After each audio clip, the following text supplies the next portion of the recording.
Hi, I am Jen Cushman and I am here doing a creative how-to video for Stampington and Company. I am the Director of Education and Marketing for Susan Leonard-Casimir and Ice Resin. I'm also the author of Explore, Create, Resonate, Mixed Media Techniques Using Ice Resin, and you can get the book and our bezels and ice resin at the shop at Somerset. Okay, today I'm going to show you how to make resin paper with ice resin.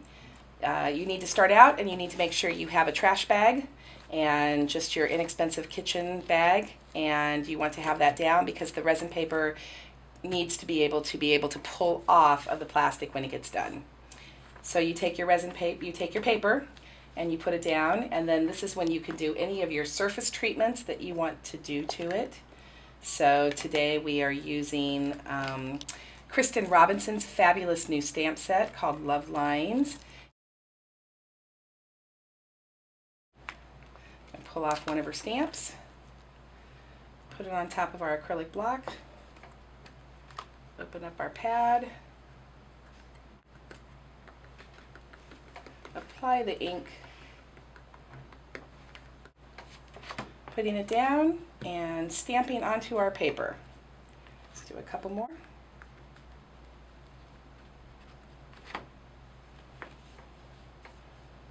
There we go. That aside,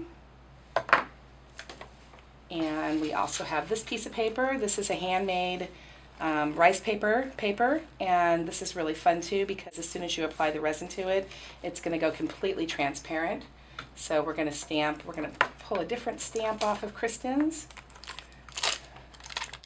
and we're going to go ahead and apply our surface treatment there as well.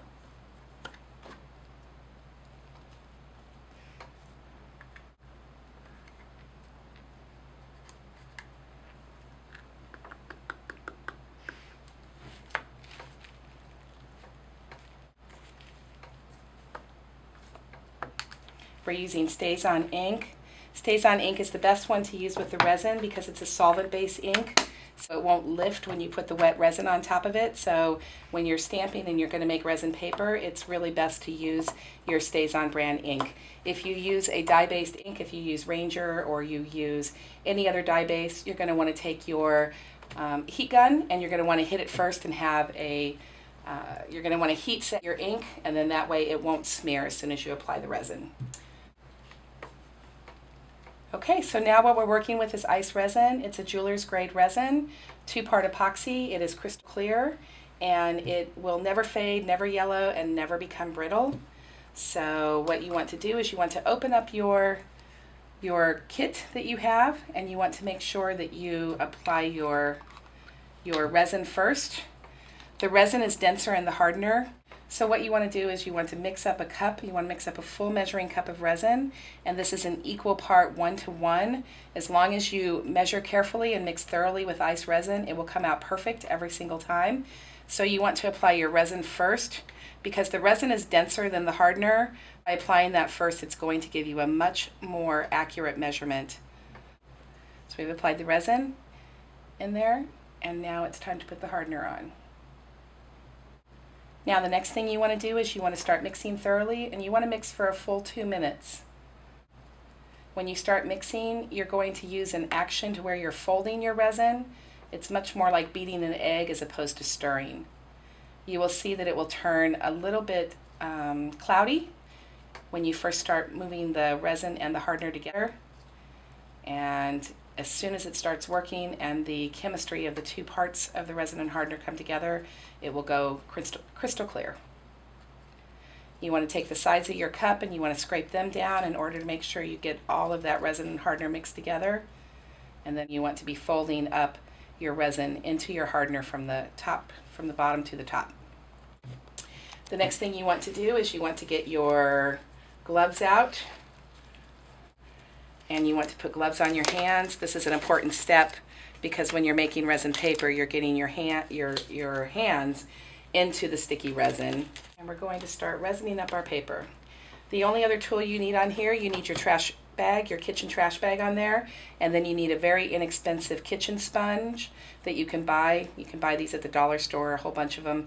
Make sure that it's got a cello sponge side on either side of it, and you can take them and cut them down. So the process to resin the paper is that you want to go ahead and dip it into your cup, and you want to start in the center of your paper, and you want to just quickly wipe it on and move outward with it. By taking the paper and wiping it and doing this action with it, what you're doing right now is you're actually using, you are being cautious with your product. You're actually being economical with your product, because if you were to pour it on, resin loves paper and it will wick into it and it will just go into those fibers, and you'll end up using more product than you need. So this is an economical way of using it, by sticking it in and just brushing it onto the paper. And then once you do one side of it, you want to go ahead and you want to flip it over and immediately do the back side. You can tell that this paper is already starting to go beautifully translucent and have that real lovely look to it, where it's already taken it from that hazy vellum-like looking to a crystal, almost crystal clear look. So you just immediately want to do the other side of it. Flip it back over. The resin is going to pick up the texture of the trash bag. So your side that you want to use, you're going to want to make that your top side and have that be the side that you dry up. Come back and just brush over it again. You can see that the stamp is actually starting to smear a little bit of it. So normally it's because of the paper that we used it on. And in that case, you still would want to go ahead and heat set when you're using something like this rice paper. But on this paper where we stamped onto the book paper, you don't have any lifting of any of that. So do the same thing where you turn around and you just take your other piece, turn around, lift it,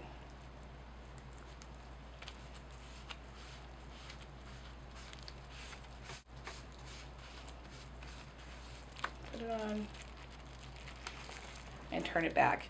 And you can see that this one, because of the way it's a paper, it started to go a little bit darker. You can actually start to see the words from the other side of the book coming through.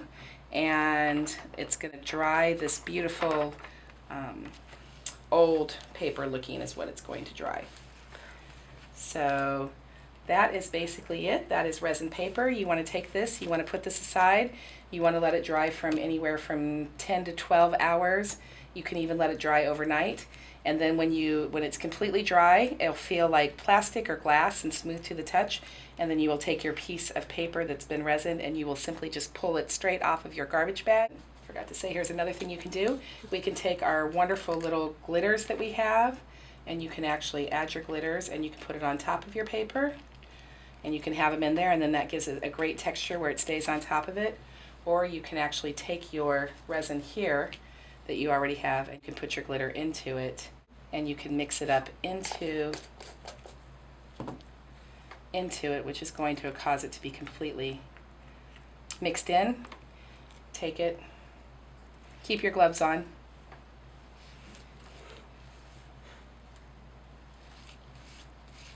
and then you'll want to put it down, and then that is a much softer look to your glitter. You can also take it and then move your glitter into your paper. And then that's going to take your paper and cause those beautiful, beautiful little glitter shards in there as well. When you get done, your paper will end up looking like this once you peel it off. This is scrapbooking paper, where it's double-sided scrapbooking paper, and you can see that it's taken the color of it and it's deepened it and intensified it. This is a piece of book paper. Again, glitter has just been sprinkled onto the top of it. And this one is scrapbooking paper where the glitter was actually put into the resin first and then spread on, so it has a much subtler look to the glitter involved in it. So it's a way of making lovely little glittery resin paper. It can be used in jewelry, it can be used in your book projects and gift tags, it can be sewn on. It has a multitude of uses. So that's it for making ice resin paper.